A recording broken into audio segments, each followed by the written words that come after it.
ಕೃಷ್ಣಮೂರ್ತಿ ಚಾರುಲತಾಗೆ ಮದುವೆಯಾಗಿ 9 ತಿಂಗಳಾಗಿತ್ತು. ಹೊಸದಾಗಿ ಸಂಸಾರ ಹೂಡಿದ್ದರು.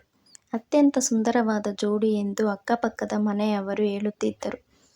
ಬಾಟನಿಯಲ್ಲಿ ಎಂಎಸ್ಸಿ ಮಾಡಿದ ಮೂರ್ತಿಗೆ ಬಿಎಸ್ಸಿ ಮಾಡಿದ ಯುವತಿ ಪತ್ನಿಯಾಗಿ ದೊರೆತಿದ್ದು ತೃಪ್ತಿಕರವೇ.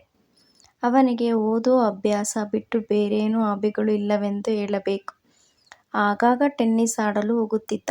ಅದು ಕೂಡ ವಿವಾಹದ ನಂತರ ಕ್ಯಾನ್ಸಲ್ ಆಗಿತ್ತು. 2 ರೂಮಿನ ಪುಟ್ಟ ಮನೆಯಾದರೂ ಎಲ್ಲ ರೀತಿಯ ಅನುಕೂಲವೂ ಇತ್ತು.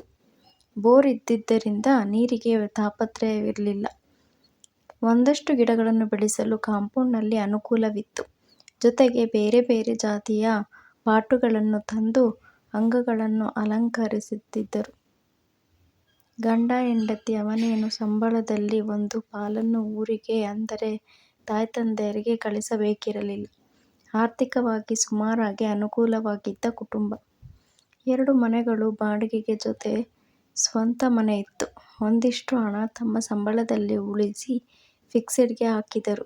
ಬಡ್ಡಿ ಬರುತ್ತಿತ್ತು ತಿಂಗಳು ತಿಂಗಳು.